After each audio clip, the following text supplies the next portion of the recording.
Sí, Bien, sí se observa la pantalla. perfecto. Bueno, pues buenos días a todos, buenas tardes para mí. Como bien ha dicho Diego, mi nombre es Pablo Crespo Premarc y en la presentación de hoy les voy a hablar sobre la teledetección SAR, lo que también conocemos como radar de apertura sintética. Y al final mencionaré algunas aplicaciones, sobre todo al monitoreo forestal. Bueno, una introducción sobre mí. Bueno, como he dicho, mi nombre es Pablo y pertenezco al grupo de cartografía geoambiental y teledetección, que es conocido como el CEGAT, de la Universidad Politécnica de Valencia, aquí en España. Si queréis contactar conmigo, podéis hacerlo a través de mi correo electrónico o también, podéis seguir las actualizaciones que tanto yo como el grupo al que pertenezco subimos, publicamos en Twitter de vez en cuando.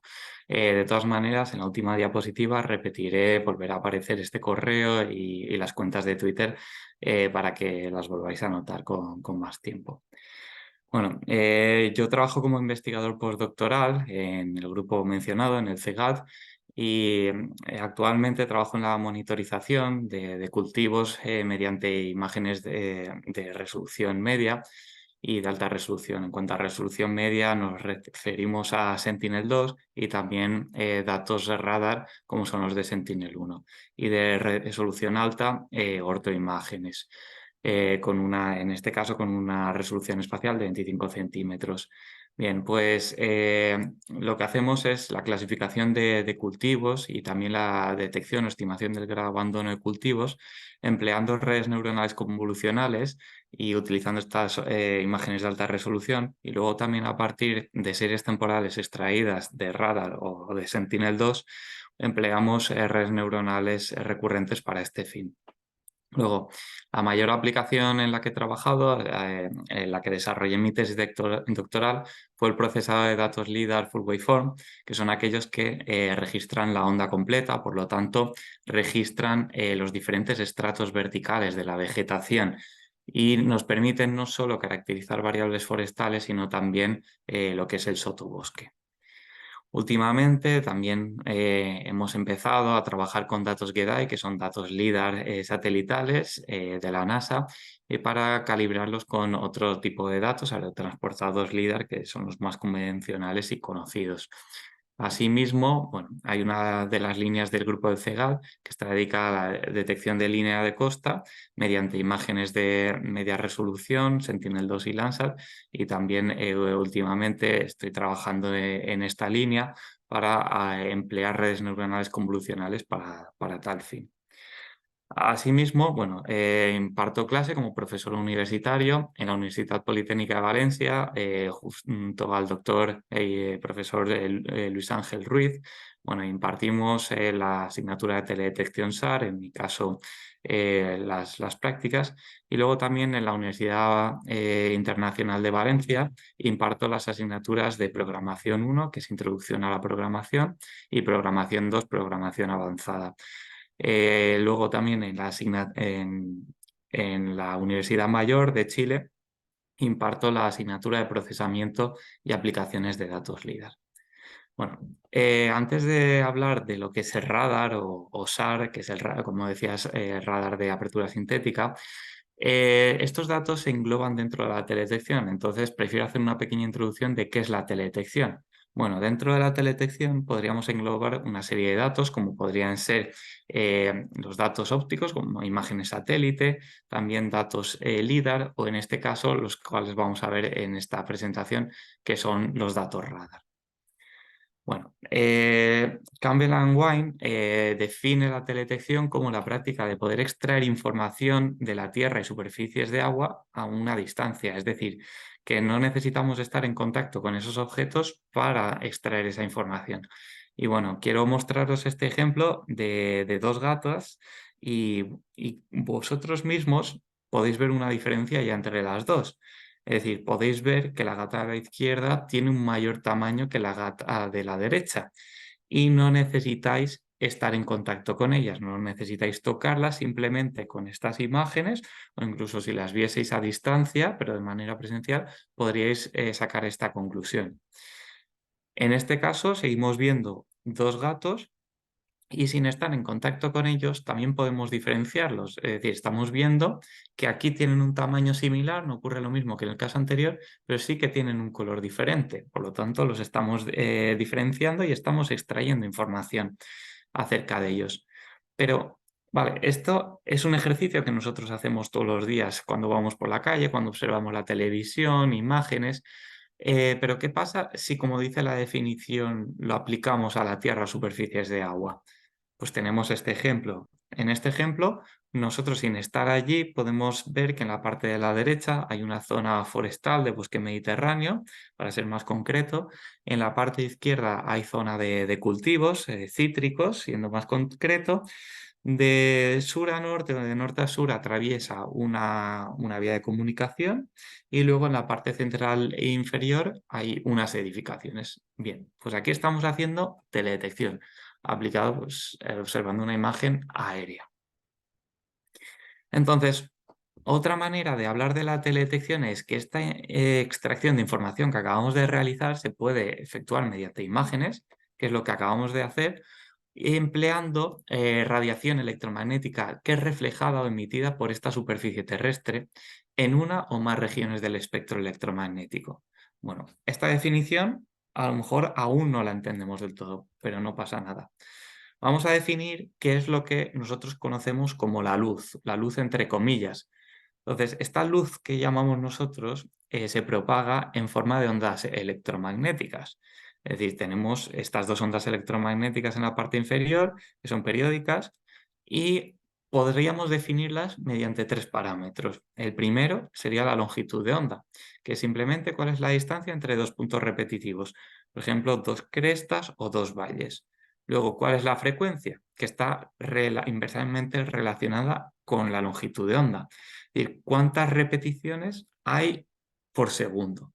Y por último, la amplitud. La amplitud sería cuál es la distancia entre el punto de reposo y la cresta. Es decir, pues eso sería la amplitud. Entonces vemos que estas dos ondas son distintas, tienen una longitud de onda distinta, por lo tanto tienen una frecuencia distinta y también tienen una amplitud marcada como A sub 1 y A sub 2 respectivamente distintas. Bien, entonces nosotros podemos tener diferentes ondas electromagnéticas con diferentes longitudes de onda y esto es lo que va a marcar que esté en una región u otra del espectro electromagnético. En la parte central y ampliado en la parte superior vemos lo que es el espectro visible, la región visible, que es lo que nosotros podemos observar, que está delimitado, que nosotros no podríamos observarlo por ultravioleta e infrarrojo, pero todo lo que está entre estos dos en longitud de onda sí que podríamos observarla. Y como vemos, hay muchísimo más allá del visible. Hay rayos X, ultravioleta, infrarrojo, radar, microondas, etc. Entonces, nosotros, ¿cómo interpretamos estas longitudes de onda? Esto que puede ser una definición extraña. Bien, pues es algo que nosotros hacemos todos los días. A nuestro ojo nos llega lo que llamamos luz, entre comillas, con una cierta longitud de onda y nuestro ojo la interpreta. Y, bueno, perdón, nuestro cerebro la interpreta a un color azul o rojo en este caso. El azul tendrá una longitud de onda más corta y el rojo más larga. Y así es como nosotros hacemos la transformación, o nuestro cerebro, entre longitud de onda y color. Entonces, volvemos a la definición de antes. Esta extracción de información se puede realizar mediante imágenes, que es lo que hemos realizado con la ortoimagen aérea, usando radiación electromagnética reflejada emitida por la superficie terrestre, es decir, la luz del sol es reflejada sobre la superficie terrestre y aquello que ha sido reflejado en diferentes regiones del espectro electromagnético, nosotros podemos observar el visible, pues hemos extraído esa información. De acuerdo, pero el ojo humano solo es capaz de detectar una región muy pequeña. Entonces, si nosotros queremos extraer información de más regiones, necesitamos otros dispositivos, como por ejemplo los sensores. Entonces, los sensores ópticos miden la luz solar reflejada y por lo tanto únicamente pueden registrarse durante el día. Sería el ejemplo de hacer una foto sin flash. La superficie terrestre entonces no puede ser registrada mediante estos sensores cuando es de noche o incluso cuando hay presencia de nubes. Si tomamos una imagen desde un avión por encima de las nubes, no vamos a ver lo que está pasando debajo. Sin embargo, y aquí viene el punto más importante, y ya enlazamos con el objetivo de esta charla, y es un objetivo muy importante tanto para bueno, pues las zonas de Ecuador, Colombia, Perú, zonas donde hay alta presencia de nubes. Los microondas, que son las longitudes de ondas con las que trabaja el radar, pueden penetrar estas nubes. Entonces, pueden trabajar tanto de día como de noche, tanto con nubes como sin ellas. Y la región en la que trabajan es la conocida como microondas, que se encuentra entre longitudes de onda desde 1 centímetro hasta 1 metro. Entonces, nosotros podemos extraer información del visible, pero todo aquello que podemos extraer fuera del visible mediante los sensores es de gran importancia para conocer las propiedades de los objetos, sin estar en contacto con ellos.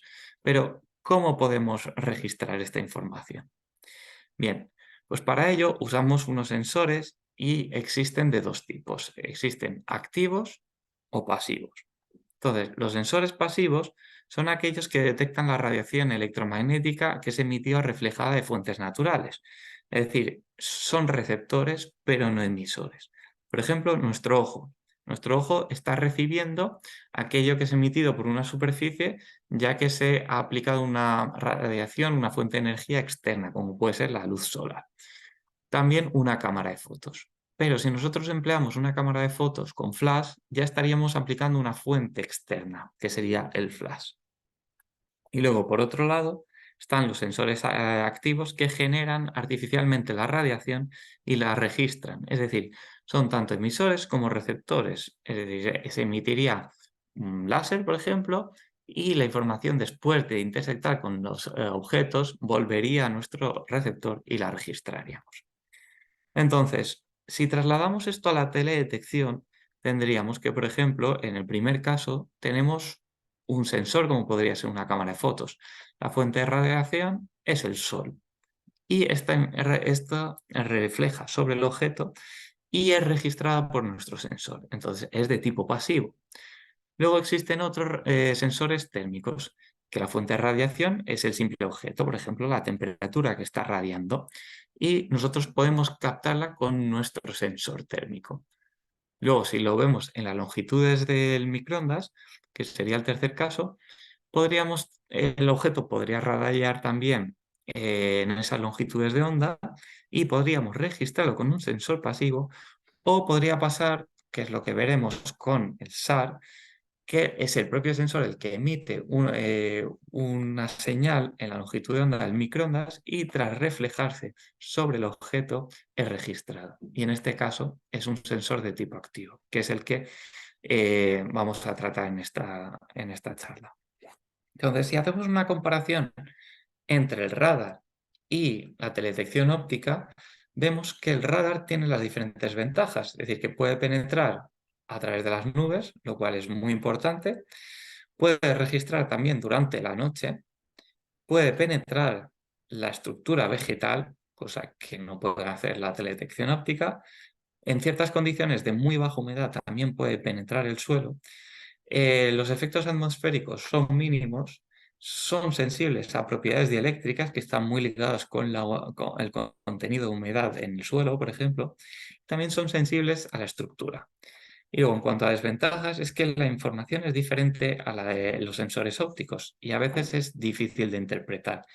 O existe un tipo de efecto, mal llamado ruido, que es conocido como speckle, que hace un efecto de sal y pimienta en los resultados. Y por último, también hay unos efectos topográficos en los datos.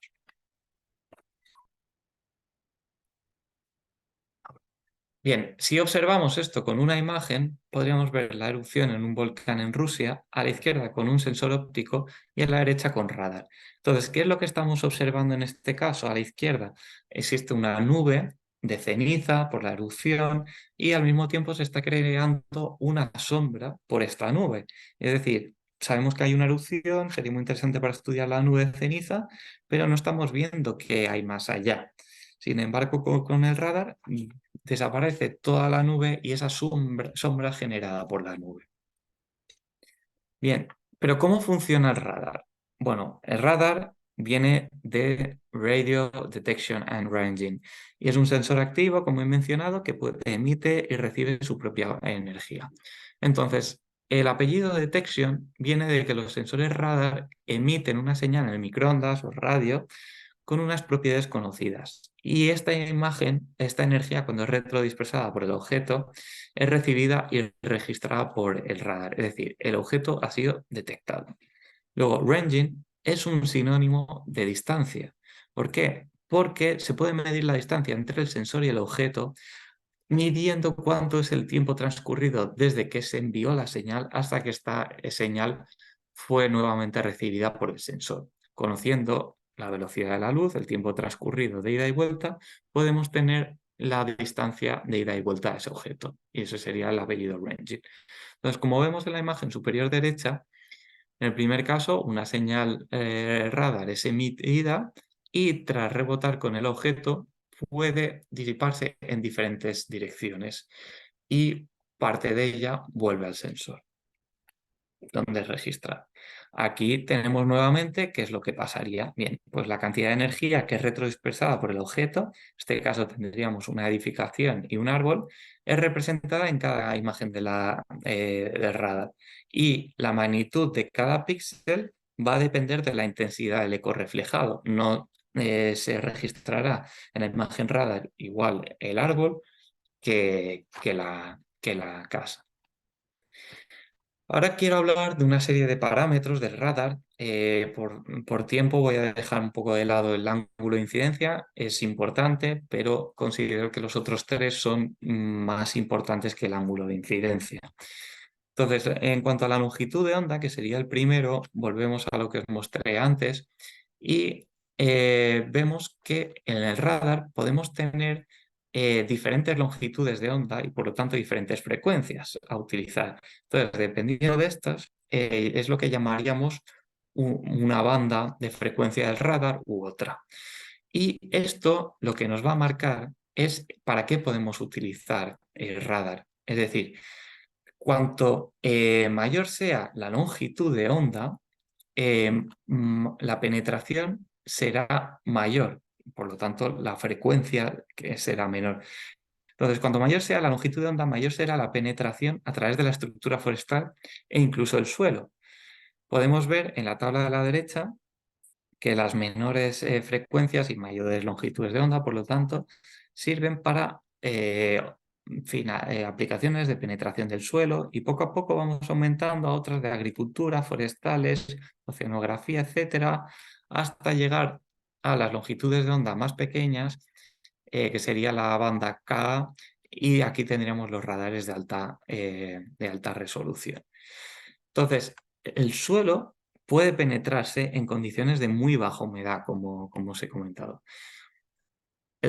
Si vamos a una aplicación forestal, no es que con los datos radar vayamos a ver los árboles así, pero sí que nos ayudan a entender un poco cómo podemos penetrar más o menos la vegetación utilizando una banda de radar, es decir, una longitud de onda u otra.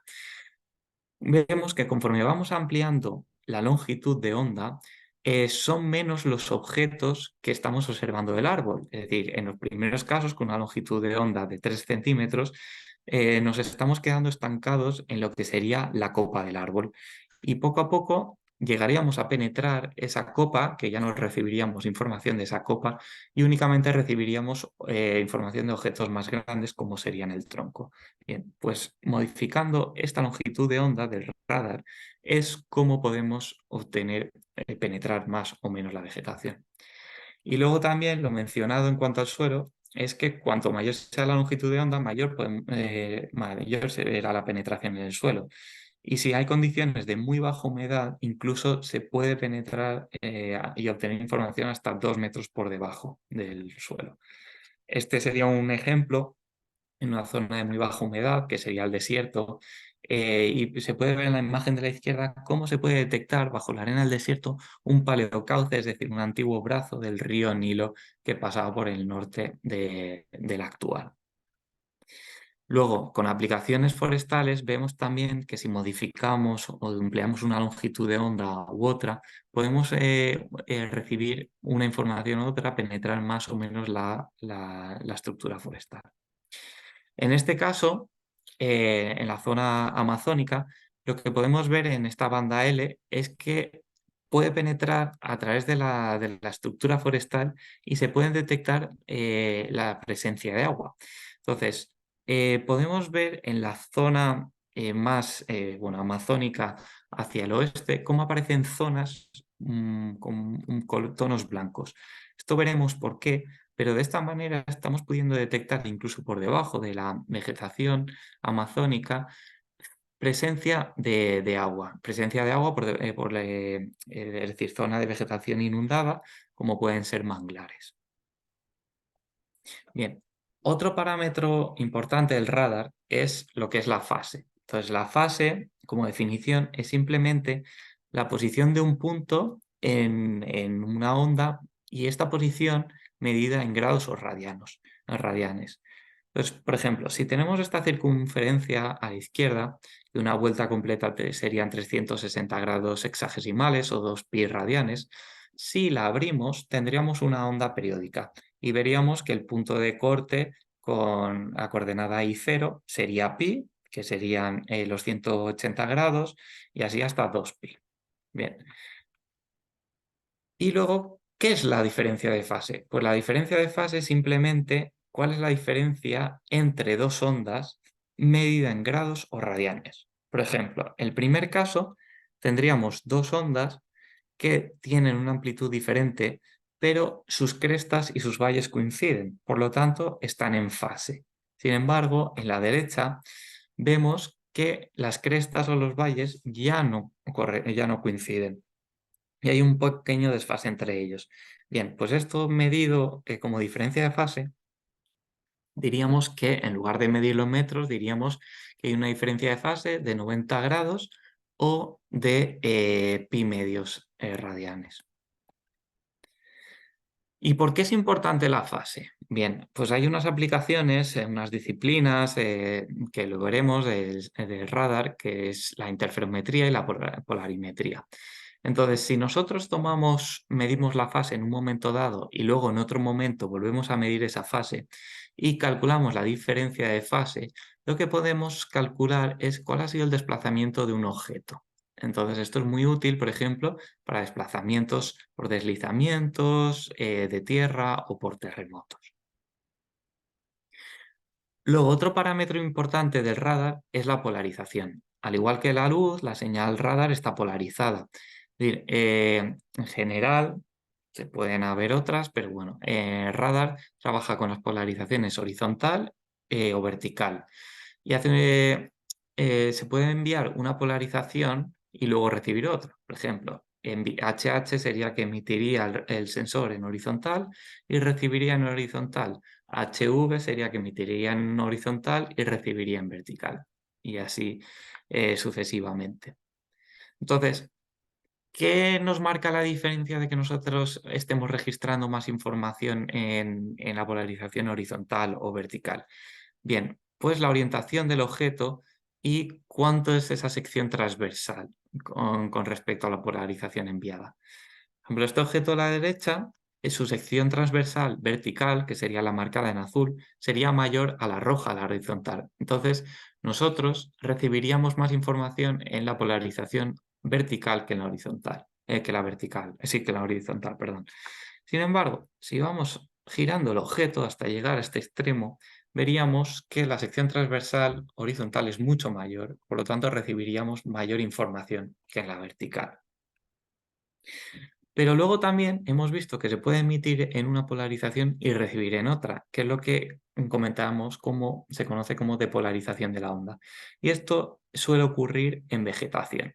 ¿Por qué? Porque existen diferentes estructuras aleatoriamente orientadas que pueden depolarizar la señal, como pueden ser las ramas de un árbol. Entonces, en el caso de la derecha, sucede que se envía una polarización vertical y tras varios rebotes entre las ramas se produce una depolarización que al final se recibe mayor polarización horizontal.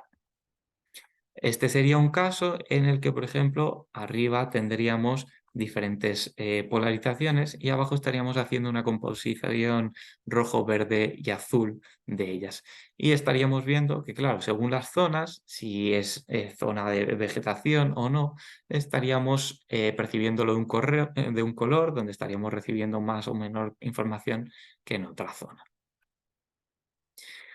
Además de los parámetros del radar, existen otros que son los de parámetros de superficie y yo diría que son el fuerte del radar, que son la constante dieléctrica, que vamos a ver que está relacionada con el contenido de humedad, y también la estructura y orientación de los objetos.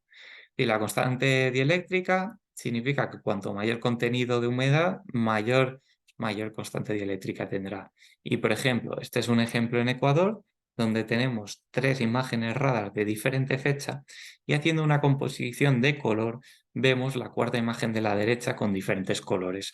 Que aquí lo que estaríamos estudiando simplemente sería cuál es el contenido de humedad, por ejemplo, en el suelo en una fecha o en otro. Entonces, el radar viene muy bien para estudios de humedad, de contenido de humedad, por ejemplo, en el terreno.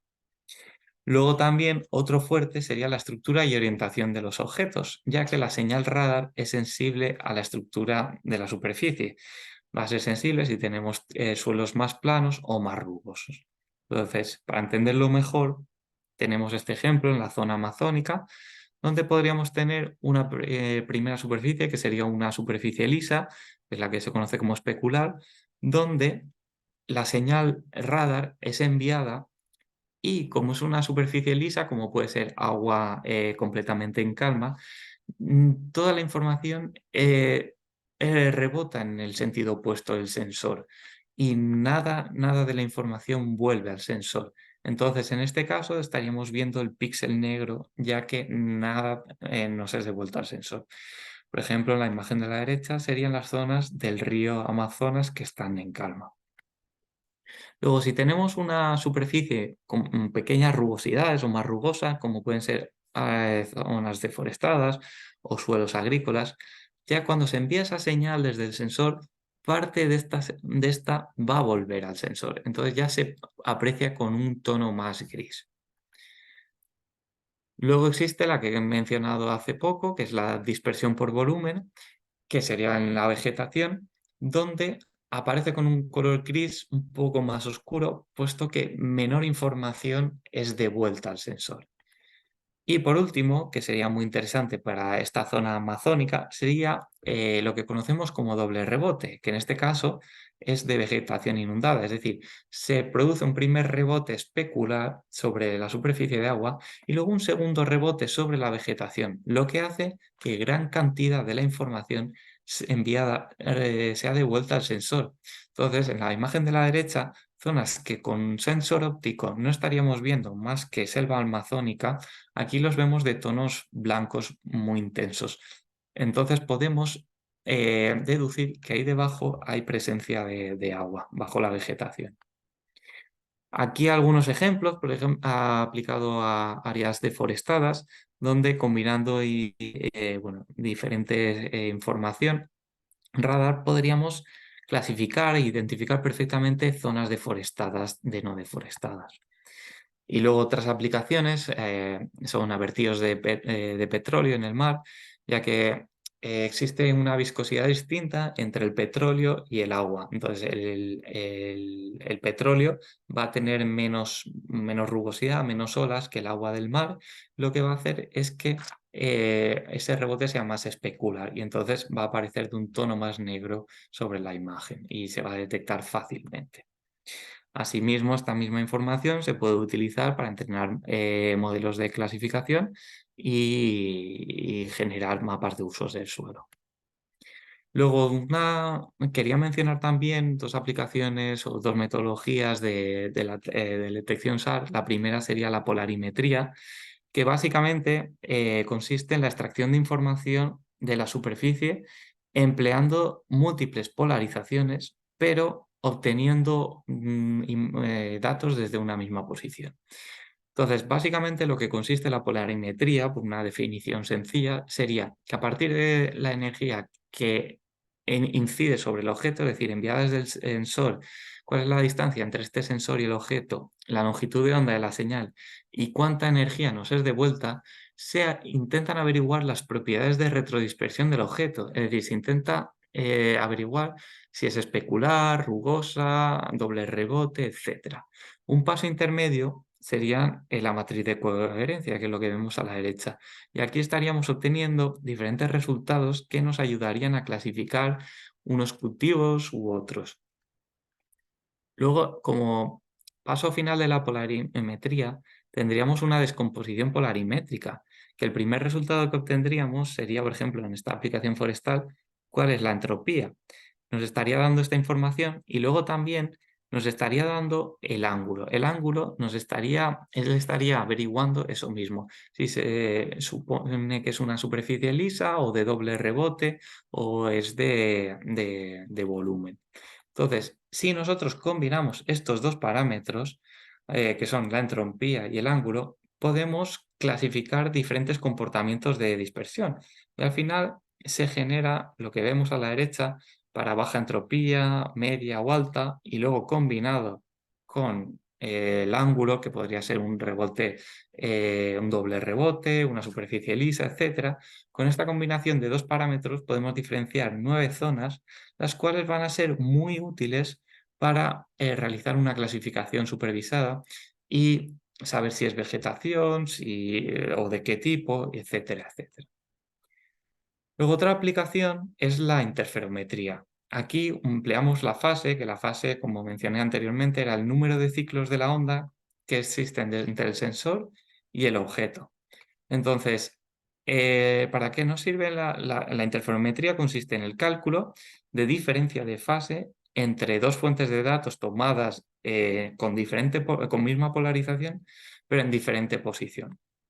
Por ejemplo, podrían ir dos sensores en una misma plataforma y tomarían al mismo tiempo el dato. Entonces, dependiendo si se hace a lo largo de la trayectoria o de manera perpendicular, servirían para unas aplicaciones u otra. Y luego también otra aplicación sería con el mismo sensor, pero tomando desde la misma posición, pero tomando un dato en una fecha 1 y luego en otra fecha 2, podríamos calcular también esa diferencia de fase. Y al final, lo que nosotros podemos aplicar estas diferencias de fases es para ver cambios generados o, como en el primer caso, generar modelos digitales de elevaciones. Luego, para cambios en general, podríamos tener también ver la deforestación, el monitoreo de terremotos y volcanes, si ha habido subsidencia del terreno, también deslizamientos de tierra o incluso la dinámica de glaciares. Algunos ejemplos son los siguientes, donde aquí vemos algunos ejemplos de cómo han habido deformaciones en volcanes, que podrían ser un preludio de alguna erupción volcánica. También en este ejemplo de Nepal podemos cuantificar e identificar zonas de subsidencia y también de elevación del terreno debido a un terremoto o el desplazamiento de los glaciares. Y todo esto se realiza mediante interferometría. Y luego, para concluir, aplicado al monitoreo forestal, si nosotros visualizamos, por ejemplo, con una combinación de colores RGB, fuentes de datos, pues eso, de imágenes de radar de diferentes fechas, nosotros podemos ver también esos cambios forestales que comentaba antes de deforestación. Entonces, la combinación de estos colores está en la imagen de arriba a la izquierda, donde podemos detectar, utilizar para clasificación o algún algoritmo de detección cuáles son zonas donde ha habido deforestación, han habido cambios, etc. Luego también, si además añadimos información que he comentado de polarimetría, nosotros podemos emplear esa información para la clasificación de usos del suelo. Y en este caso sería un ejemplo de una clasificación de tipos de vegetación. Muy importante también el mapeado de manglares, es decir, en las tres imágenes de abajo, que son de un sensor óptico, no apreciamos una diferencia entre una selva y la zona de manglares, ya que para el sensor óptico todo es vegetación. Sin embargo, en la imagen radar, por ejemplo, la composición que vemos a la izquierda, sí que vemos una diferencia entre lo que sería la parte norte y la parte sur, que está más amarilla. Entonces sí que podríamos detectar esos manglares, puesto que es capaz de detectar ese agua que está por debajo del dosel arbóreo. Luego, si además aplicamos interferometría, también podríamos llegar a ser capaces de estimar lo que es la altura del rodal forestal. Y a modo resumen de aplicaciones y alguna aplicación nueva, vemos en el primer caso, empleando polarimetría SAR, lo que ya he comentado, se podría utilizar para clasificación de usos del suelo, diferentes tipos de vegetación. Luego en medio tendríamos la combinación entre polarimetría e interferometría SAR, que lo que se estaría tomando aquí podríamos aplicarlo, también lo que he mencionado, para la estimación de la altura de la vegetación. Y luego, como novedad, más complicado también, sería la tomografía SAR, que es a partir de datos desde de diferentes sensores, sí que podríamos no solo obtener la altura, sino que información de la vegetación en diferentes capas verticales. Bueno, estas son las referencias empleadas y nada, a modo de resumen, como veis, se puede aplicar los datos SAR para muchas aplicaciones, muchas de ellas relacionadas con temas forestales, pero lo más importante y que puede marcar la diferencia con sensores ópticos, incluso con LIDAR, es que es capaz de penetrar las nubes y que estos datos se pueden tomar desde aviones, pero también desde satélites, que muchos de ellos, como los de Sentinel-1, son datos abiertos y se toman periódicamente. Y nada, aquí tenéis nuevamente mi correo electrónico y las cuentas de Twitter del grupo en el que trabajo y la mía personal. Y nada, muchas gracias por su atención y estoy abierto a cualquier pregunta. Listo, Pablo, muchísimas gracias por la ponencia, muy interesante en realidad. Y bueno, invitar a los presentes, si es que tienen alguna duda o pregunta, por favor, si me hacen algún guiño aquí a través de Zoom para yo poder habilitar.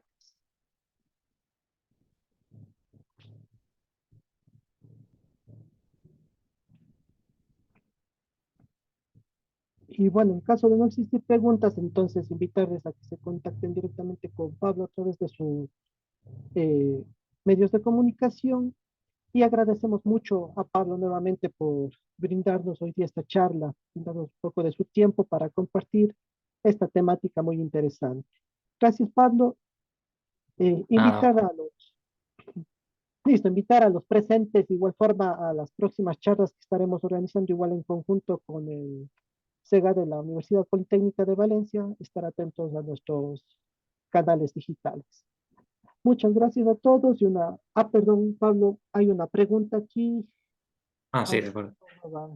si me permite, le voy a desbloquear el micrófono. Mm, Buenos días. Hola, buenos días.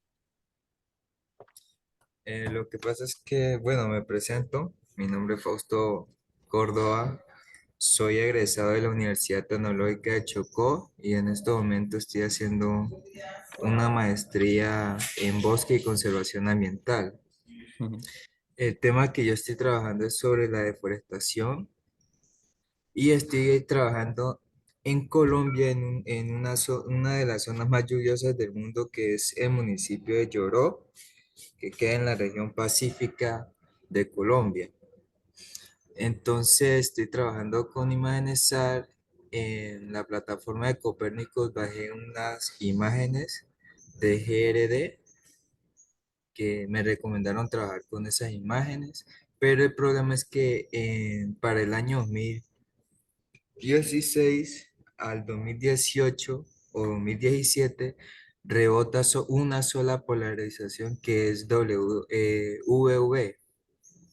Entonces, bueno, todo modo le hice el procedimiento, la corrección, la calibración, eh, el filtro, el filtro que yo utilicé es filtro de Forex para detallar mejor las áreas de bosque y las zonas deforestadas. Mm. Lo trabajé en SNAP, hice la clasificación y entonces no sé si eso restringe, pues si va a haber problemas o si hice un mal procedimiento por solamente trabajar con una sola polarización, que es lo que me rebotó esa imagen de ese periodo. Vale. Bueno, buenos días. No me imagino que empleaste, es que no me quedó claro, datos de Sentinel-1, ¿correcto? Sí, Sentinel-1. De acuerdo. Claro, yo no tengo experiencia allí, claro, en la zona que me comentas de Colombia. Sí que hace poco, pero para otra aplicación, temas de agricultura, en arrozales, en Perú, habían periodos de tiempo donde había falta de datos. Entonces, claro, lo comenté con unos compañeros y no sabemos, claro, si la ESA por ser zonas fuera de Europa, al principio tuvo mayor falta de datos o no registró esos datos al principio o no los proporcionó. Entonces, claro, en tu caso, entiendo que ya no es tanto falta temporal, sino que es falta únicamente de polarización, ¿correcto? Sí, es correcto. Vale. Sí que es verdad que para todos los temas, claro, de vegetación, lo que sería una polarización cruzada, vertical-horizontal, por ejemplo, que es la que sí que proporciona mayoritariamente Sentinel-1, Sí, claro, esa polarización es muy interesante precisamente por eso, porque la vegetación es capaz de polarizar la señal y es algo que no va a ocurrir en otras zonas. Entonces, eso en primer lugar. No obstante, claro, igualmente los datos SAR sí que te pueden proporcionar algo que no lo hacen otro tipo de datos. Eh, Luego, claro, a ver, sí que más o menos sí que me ha quedado claro el procedimiento de los datos que empleas, el preprocesado. Lo que, bueno, hay algún procesado más que sería necesario, que no sé si lo llevas a cabo, de corrección radiométrica, geométrica, sí, ruido Speckle, etc, etc. es correcto. Vale, de acuerdo. Y luego, aparte, utilizas lo que sería el filtro no, yo no lo conozco, es el de Forest para identificación de la vegetación, ¿correcto? Sí, señor. Vale. De ahí Eh, hago la conversión de la línea, el dato de el DB, Ujú. se pasa el DB, después de selecciono eso y hago la conversión de banda para poder hacer la clasificación. De acuerdo. Claro, el problema, tus datos son limitados de que únicamente tienes una polarización. Entonces, lo digo porque, claro, la polarimetría es muy interesante para tu aplicación. Pero claro, si no tienes más polarizaciones, no la puedes aplicar. Entonces, cuando te recomendaron que te descargaras el producto GRD, era para emplear únicamente lo que serían las amplitudes del eco registrado. Y ahí lo que dejas de lado es lo que comentaba de la fase, que sería para una aplicación de interferometría o polarimetría. Entonces, simplemente, claro, el problema es que tus datos son muy limitados. Entonces, claro, yo no he trabajado con esa zona ni con esos datos, pero yo veo que la única prueba que se me ocurre sí que es por el camino que está siguiendo, que es con los datos GRD, aplicar todo el preprocesado y al final únicamente de lo que puedes disponer es de esos datos de amplitud y nada, en esas zonas para utilizarlos para hacer una clasificación.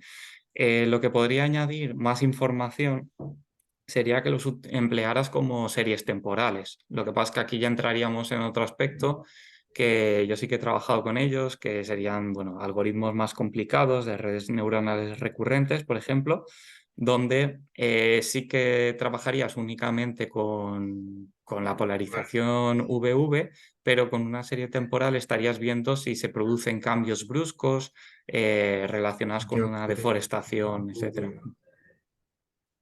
Ok, muchísimas gracias. Trataré de realizar ese ejercicio en Google Earth Engineer entonces. Sí, es que los datos que me comentas son muy limitados, entonces intentaría sacar más el potencial temporal. Ok, muchísimas gracias. De nada. Mm, Pablo, hay otra pregunta a través del chat de Sí, Grimaldo Barrios. No sé si tienes acceso al chat para sí, poder la leer. leo. Pues precisamente eso es una pregunta que, bueno, tuve con unos compañeros el otro día, porque podía ser muy interesante si existían sensores radar montados en drones, pero en la actualidad no existen. Estuvimos comentando, claro, son demasiado pesados, es muy complicado el procesado y en la actualidad, que yo sepa y que comente con ellos, no. Habrá que esperar más. Por ahora lo más cercano que se puede obtener del objeto es simplemente desde un avión. Y creedme que, claro, que la resolución cambia enormemente con respecto a los que se pueden tomar desde un satélite y se pueden registrar perfectamente la vegetación, el terreno, la humedad, algún movimiento de tierra en un cultivo por erosión de las lluvias, y ya directamente los datos tomados desde un avión tienen una alta resolución.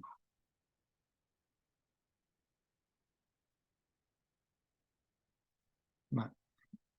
Y sí, Muchísimas luego veo gracias. que sí,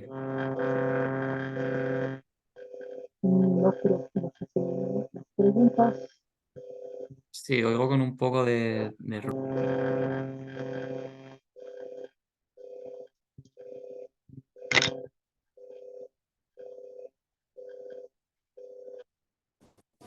Bueno, yo creo que podríamos ya dar por finalizada la sesión del día de hoy. Muchísimas gracias a todos los presentes. Gracias, Pablo, nuevamente por brindarnos esta magnífica charla. Y bueno, posteriormente compartiremos la misma a través de nuestros canales sociales. Una buena tarde y días para todos. Muy bien, y muchas gracias a todos y cualquier cosa, pues estar en contacto conmigo por el correo electrónico. Un saludo y buenos días. Listo, gracias.